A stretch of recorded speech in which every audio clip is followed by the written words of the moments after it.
नमस्कार। Social media special bulletin देख रहे हैं आप और मैं हूं आपके साथ प्रभात पांडे। इस बुलेटिन में हम आपको दिखाते हैं देश और दुनिया की तमाम बड़ी खबरें और करते हैं उनका सटीक एनालिसिस। तो कौन सी है आज की अहम खबर, डालेंगे एक नजर।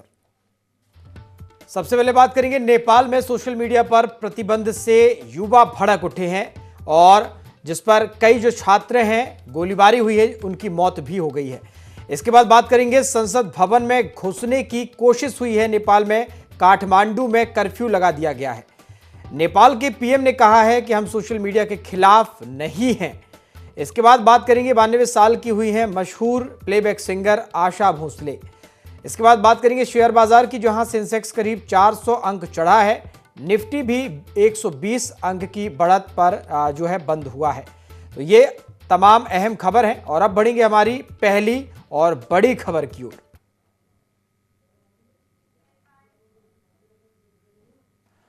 तो देखिए, साउथ एशिया में एक और देश में विरोध की आग भड़क उठी है। हम बात कर रहे हैं हमारे पड़ोसी देश नेपाल की। यहां राजधानी काठमांडू के न्यू बानेश्वर में मौजूद संसद भवन परिसर में उस समय तनाव फैल गया जब सोशल मीडिया बैन होने के विरोध में प्रदर्शन कर रही भीड़ उग्र हो गई और उन्होंने पुलिस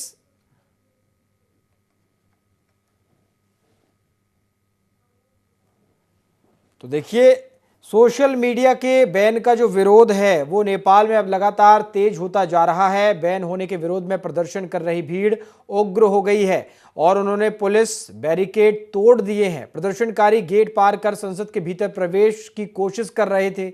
ये प्रदर्शनकारी नई जनरेशन के वो युवा हैं जो देश में सोशल मीडिया पर बैन लगने के बाद काफी नाराज हैं।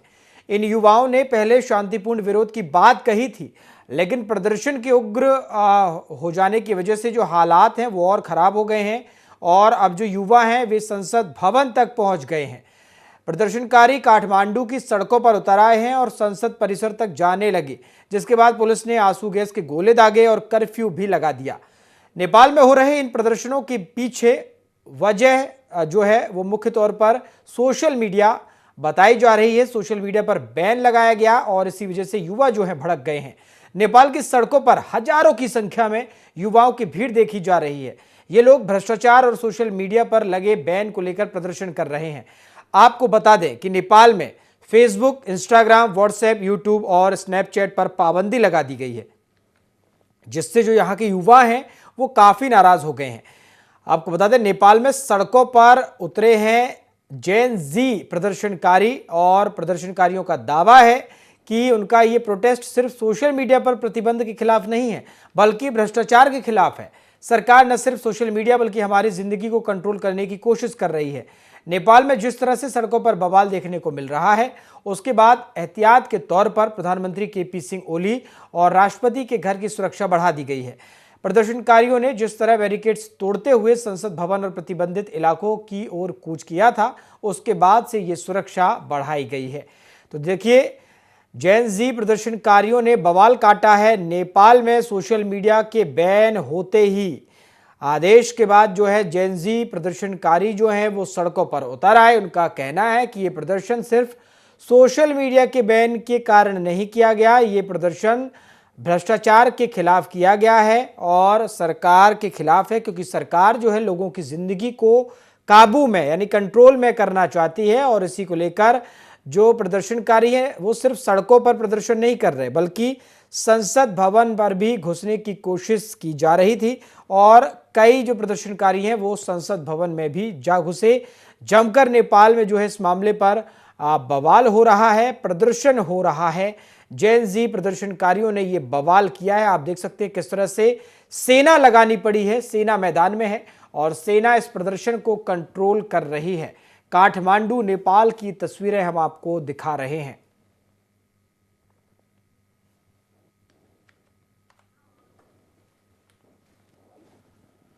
तो देखिए, कई देशों में बवाल हुआ, बांग्लादेश, श्रीलंका और इसके अलावा भी कई ऐसे देश हैं जहां पर बवाल हुआ और अब ये बवाल होता हुआ साउथ एशिया के एक और देश नेपाल पहुंच गया है और यहां बवाल हुआ है सोशल मीडिया के बैन को लेकर।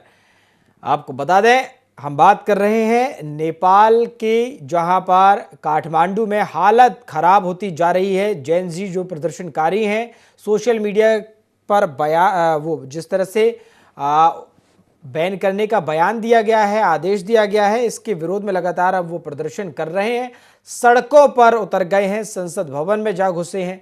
और उनका हालांकि ये दावा है कि जो ये पूरा प्रदर्शन है, ये जो उग्र आंदोलन है, ये केवल सोशल मीडिया के बैन के खिलाफ नहीं है, भ्रष्टाचार के खिलाफ भी है, क्योंकि वो जो है चाहते हैं कि सरकार उनकी ज़िंदगी को कंट्रोल ना करे।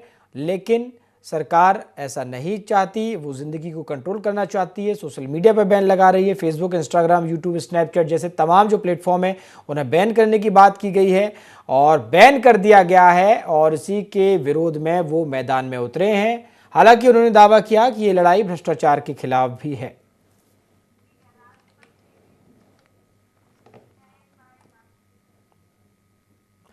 तो देखिए, नेपाल में एक तरफ सोशल मीडिया बैन को लेकर प्रदर्शन तो चल रहा है, वहीं प्रदर्शनों को देखते हुए पीएम ओली ने कहा है कि सरकार प्लेटफॉर्म्स या सोशल नेटवर्क्स के खिलाफ नहीं है, बल्कि अराजकता, अहंकार और देश को छोटा दिखाने की प्रवृत्ति के खिलाफ है। पिछले 1 साल से सोशल नेटवर्क कंपनियों से कहा गया था कि वे नेपाल के कानून के तहत रजिस्टर हों, टैक्स चुकाएं और जवाबदेह बने। जब उन्होंने जवाब नहीं दिया और उन्होंने कहा कि हम आपके संविधान को नहीं जानते, तब ये कदम उठाया गया। ओली ने आलोचकों पर तंज कसा है। उन्होंने कहा कि जो बौद्धिक लोग हैं वो इस पर अपनी राय दें, विचार विमर्श शेयर करें। नेपाल के प्रधानमंत्री ने इस पूरे प्रदर्शन के बाद कई बड़ी बातें भी कही हैं। उन्होंने साफ तौर पर यह तो स्पष्ट किया है कि प्लेटफॉर्म्स या सोशल नेटवर्क्स के खिलाफ सरकार नहीं है, लेकिन एक देशवासियों का जो डाटा है वो सुरक्षित होना चाहिए। नेपाल का जो संविधान है, जो कानून है, उसके तहत ही तमाम जो काम है यहाँ पर होना चाहिए। लेकिन जब कंपनियों ने ये बात नहीं मानी, तब सरकार को ये कदम उठाना पड़ा है। ओली ने आलोचकों पर तंज किया है कि बौद्धिक लोग शिकायत करते हैं कि 4 नौकरियां ली गई, तो क्या ये राष्ट्रीय स्वाभिमान से बड़ी हैं? उन्होंने साफ किया कि सोशल नेटवर्क कंपनियां एक साथ ऑपरेटर, मैनेजर और उपभोक्ता तीनों नहीं हो सकती। इस प्रदर्शन में मौजूद ज़्यादातर प्रदर्शनकारी वही हैं जो सोशल मीडिया प्लेटफॉर्म्स का इस्तेमाल करते हैं। जब प्रदर्शनकारी बेकाबू होकर संसद परिसर तक पहुंचने लगे तो काठमांडू डिस्ट्रिक्ट एडमिनिस्ट्रेशन ऑफिस की ओर से पूरे न्यू बानेश्वर में कर्फ्यू लगा दिया गया है। मुख्य जिलाधिकारी छाबीलाल रिजाल ने सेक्शन 6 के तहत दोपहर 12:30 से कर्फ्यू लगाया, जो रात 10 बजे तक लगा रहेगा। राष्ट्रपति और पीएम की आवास की सुरक्षा बढ़ा दी गई है। संसद में घुसे प्रदर्शनकारियों ने जमकर बवाल किया है, प्रदर्शन किया है।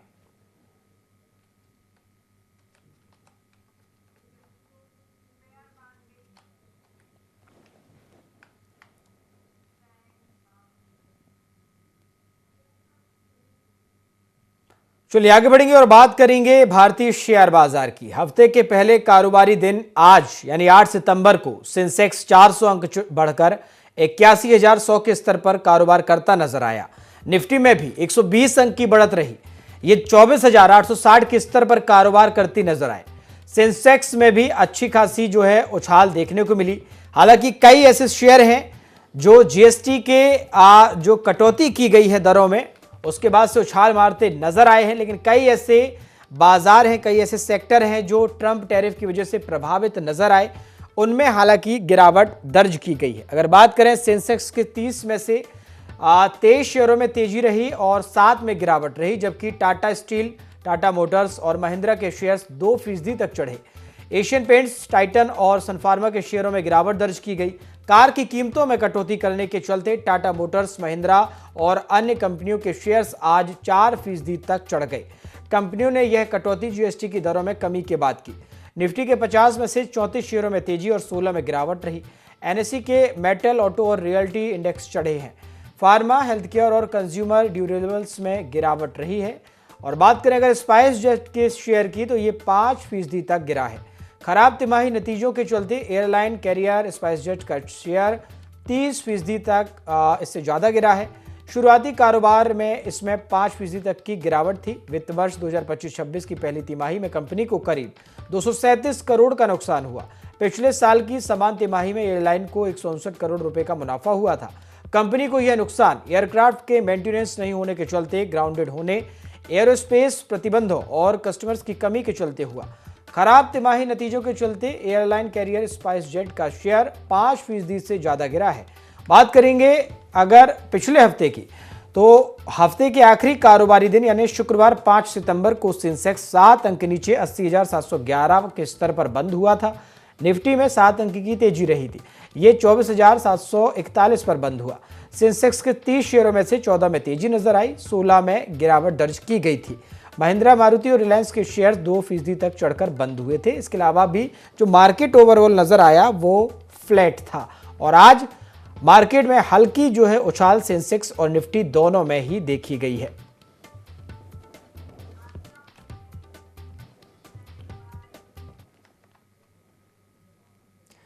चलिए आगे बढ़ेंगे और बात करेंगे अपनी आवाज से करोड़ों दिलों पर राज करने वाली मशहूर प्लेबैक सिंगर आशा भोसले की। आशा भोसले आज 92 साल की हो गई हैं। महज 10 साल की उम्र में आशा भोसले ने अपने करियर की शुरुआत की थी। 1943 में आई मराठी फिल्म माझा बाल में चला चल नव बाला गाना गाया था। आशा भोसले जिन्हें फैंस प्यार से आशा ताई कहकर पुकारते हैं। आशा भोसले अपने करियर के 80 साल पूरे कर चुकी हैं, लेकिन फिर भी आज भी उनके गाने मशहूर हैं। एक बार की बात है, 1966 में आई फिल्म तीसरी मंजिल का मशहूर गाना आजा आजा मैं हूं प्यार तेरा गाना आशा ताई को काफी मुश्किल लगा था, लेकिन कड़ी मेहनत के बाद उन्होंने ये गाना गाया और गाना सुपरहिट हुआ और आज भी एवरग्रीन गानों में शुमार है। इतना ही नहीं, आशा भोसले केवल हिंदी और मराठी ही नहीं बल्कि कुल 14 अलग अलग भाषाओं में गीत गा चुकी हैं। आशा ताई और किशोर दा के गाए ड्यूट सॉन्ग्स आज भी लोगों के बीच खासे लोकप्रिय हैं। फैंस आशा ताई को सोशल मीडिया पर अलग अलग तरीकों से बधाई दे रहे हैं। बीते हफ्ते रिलीज हुई फिल्म बागी 4 की। बीते हफ्ते रिलीज हुई टाइगर श्रॉफ की मच अवेटेड फिल्म बागी 4 बॉक्स ऑफिस पर कुछ कमाल नहीं दिखा पा रही है। बागी पहले के 3 भाग बॉक्स ऑफिस पर हिट साबित हुए हैं, लेकिन बागी 4 दर्शकों के बीच कोई खास लोकप्रियता हासिल नहीं कर पाई। फिल्म रिलीज होने के बाद फिल्म की टिकट भी फ्री कर दी गई थी, लेकिन फिर भी बागी 4 को ऑडियंस नहीं मिल पा रही है। 2016 में बागी रिलीज हुई थी, फिल्म ने 38 करोड़ का कलेक्शन किया था। 2018 में बागी 2 ने 160 करोड़ की कमाई की थी। तीसरी फिल्म बागी 3 कोरोना महामारी के बीच 2020 में रिलीज हुई थी। वीकेंड में इस फिल्म ने 52 करोड़ रुपए से ज्यादा का कलेक्शन कर लिया था। रविवार को ट्रेड रिपोर्ट्स की माने तो तीसरे दिन बागी 4 ने बॉक्स ऑफिस पर 11 करोड़ रुपए पर ही जो है दम तोड़ दिया है। ये 11 करोड़ रुपए पर ही फिल्म सिमट गई है। पहले वीकेंड के 3 दिनों में टाइगर श्रॉफ की फिल्म ने करीब 35 करोड़ रुपए से कम ही कलेक्शन किया है। इससे पहले भी टाइगर श्रॉफ की फिल्में हीरोपंती 2, गणपत और बड़े मियाँ छोटे मियाँ फिल्में फ्लॉप हो गई थी और अब बागी 4 के अभी तक के आंकड़े देखकर ये देखना दिलचस्प होगा कि आगे आने वाले हफ्ते में फिल्म की कमाई में बढ़ोतरी होती है या नहीं। बॉक्स ऑफिस पर फीकी पड़ी है और रफ्तार बहुत ही धीमी है बागी 4 की। पहले दिन टिकट की भी जो है दाम कम कर दिए गए थे और टिकट भी मुफ्त कर दी गई थी। उसके बावजूद मुफ्त में जाकर भी लोग इस फिल्म को देखने को तैयार नहीं है, जबकि बागी जो फ्रेंचाइजी है इसकी जो 3 फिल्में थी उन्होंने ठीक ठाक कमाई की थी, लेकिन जो बागी 4 है इसे ना दर्शक मिल रहे हैं और ना जो पैसे लगे हैं वो ही वापस मिल पा रहे हैं। फिल्म में टाइगर श्रॉफ जो है वो मुख्य भूमिका में है। इसके अलावा भी स्टार कास्ट जो है वो अच्छी खासी है, लेकिन दर्शकों का मन ये फिल्म मोह नहीं पा रही है।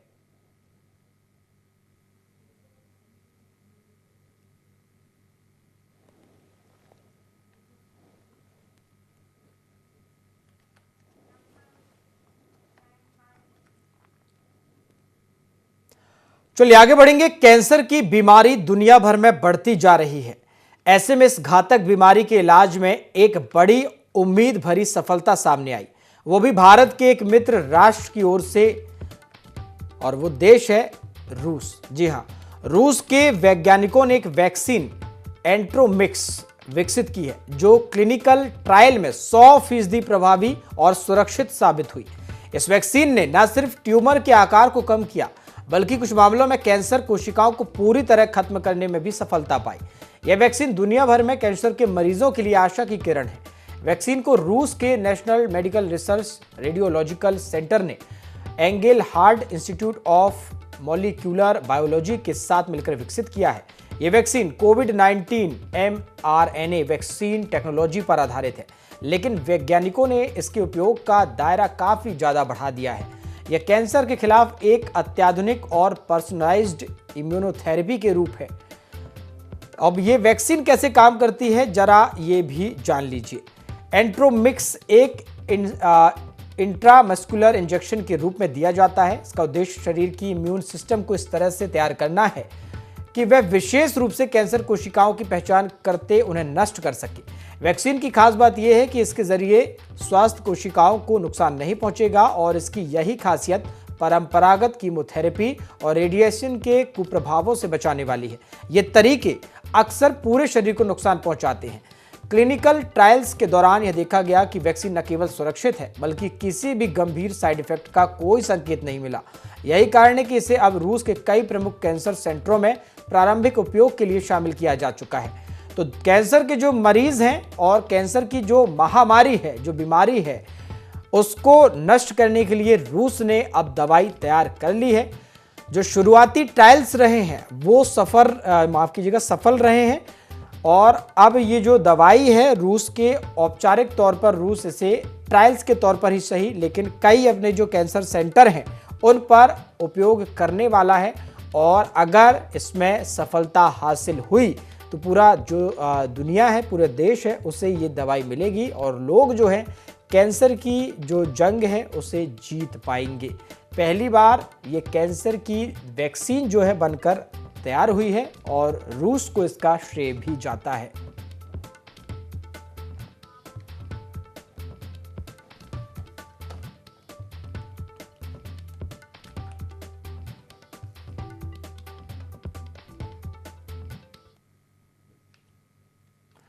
चलिए आगे बढ़ेंगे। दक्षिण कश्मीर के कुलगाम जिले के गुड्ढर इलाके में सुरक्षा बलों और आतंकियों के बीच भारी मुठभेड़ हुई।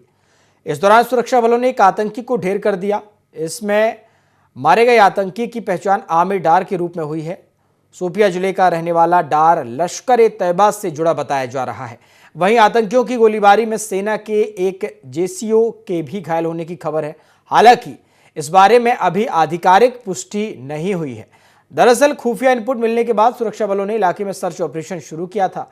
खुद को घिरा हुआ देखकर आतंकियों ने गोलीबारी शुरू कर दी। इसके बाद जवाबी कार्रवाई में सुरक्षा बलों ने भी फायरिंग की और मुठभेड़ शुरू हो गई।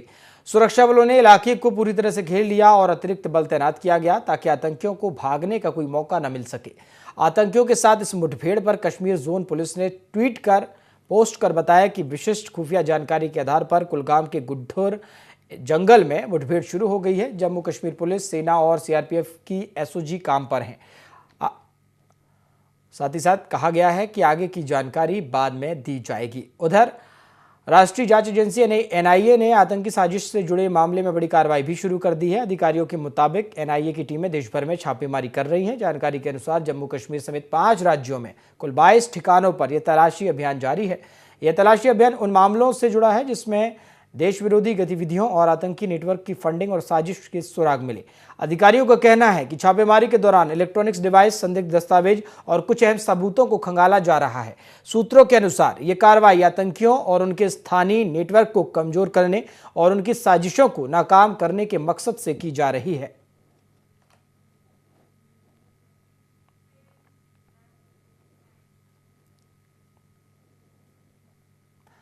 चलिए आगे बढ़ेंगे। समाज में कुछ नौकरियां ऐसी हैं कि उन्हें करने वालों की छवि खास किस्म की होती है।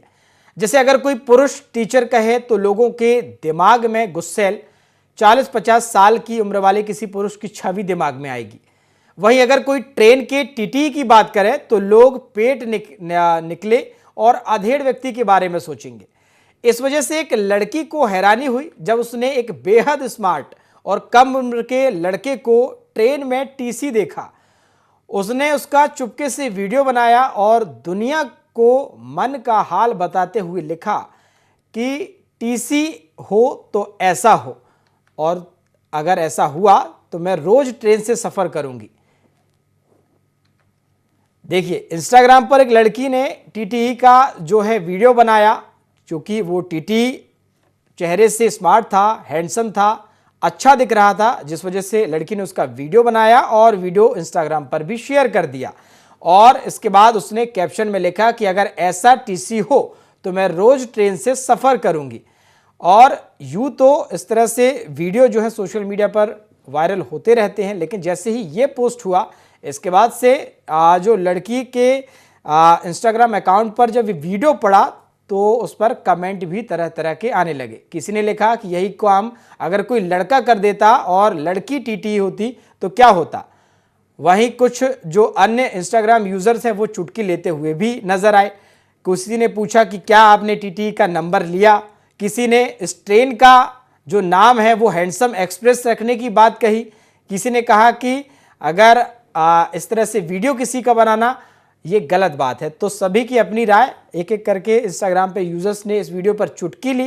किसी ने अच्छी बातें कही, किसी ने अपने मन की बातें कही। और ये वीडियो जो है अब खूब इंस्टाग्राम पर शेयर भी हो रहा है। लड़की ने लिखा है कि हाय, अगर ऐसा टीसी हो तो मैं डेली ट्रेन से ट्रैवल करूंगी। वीडियो में आप देख सकते हैं कि ये शताब्दी जैसी कोई चेयर कार वाली ट्रेन लग रही है। टीसी सबके टिकट चेक कर रहा है। उसकी दाढ़ी बढ़ी हुई है और बाल भी लंबे हैं। उसने सलीके से कपड़े भी पहने हैं। देखने में शख्स काफ़ी हैंडसम नज़र आ रहा है। एक यूज़र ने कमेंट सेक्शन में बताया कि उसने भी इस टीटी को देखा है। ये हरियाणा से है और जब यूज़र सोनीपत से चढ़ा था तो ये उसके कोच में था और चंडीगढ़ तक गया था।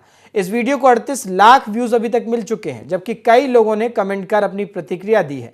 एक ने कहा कि नंबर ले लेना चाहिए था और वहीं एक ने कहा है कि उसकी सरकारी नौकरी है, उसे बीवी बहुत सुंदर मिलेगी, तुम ख्वाब मत देखो।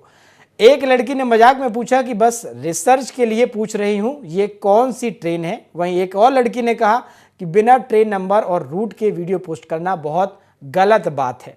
तो देखिए, वीडियो एक पोस्ट हुआ है, लेकिन इस पर रिएक्शन की भरमार जो है वो लगातार अब देखी भी जा रही है।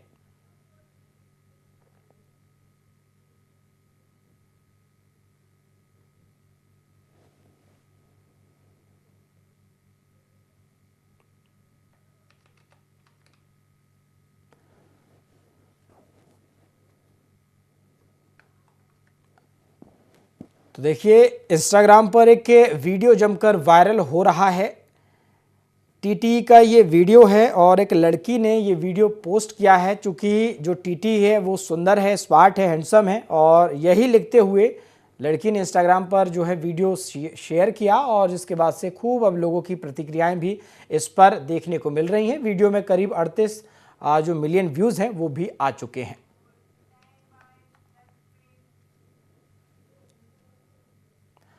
चलिए आगे बढ़ेंगे। ग्वालियर में एक हादसा हुआ है जहां चलती ट्रेन से उतरते समय महिला गिर गई है। महिला को बचाने में सहयात्री भी गिर गया। आरपीएफ सिपाही ने दोनों की जान बचाई है। घटना ग्वालियर स्टेशन प्लेटफॉर्म नंबर 1 की बताई जा रही है। घटना का सीसीटीवी फुटेज भी सामने आया है। ग्वालियर से ये अपडेट है जहां चलती ट्रेन से उतरते समय अचानक महिला गिर गई है। महिला को बचाने में सहयात्री जो है वो कोशिश करता नजर आया, लेकिन वो भी गिर पड़ा। आरपीएफ सिपाही ने दोनों की भागकर जान बचाई है। और यह हादसा हुआ है ग्वालियर के जो स्टेशन है प्लेटफॉर्म नंबर 1 पर, जहां एक महिला ट्रेन से उतरने की कोशिश कर रही थी और अचानक वो चलती ट्रेन से गिर पड़ी। महिला को बचाने के पीछे जो उसका सहयात्री था वो भी गिर पड़ा। आरपीएफ जवान मौके पर मौजूद था और उसने दोनों की जान बचाई है। घटना ग्वालियर स्टेशन प्लेटफॉर्म नंबर 1 की है। घटना का ये जो पूरा वीडियो है ये सीसीटीवी में रिकॉर्ड हो गया। सीसीटीवी फुटेज भी इसका सामने आया है। आप देख सकते हैं किस तरह से एक बड़ा हादसा होते होते टल गया है।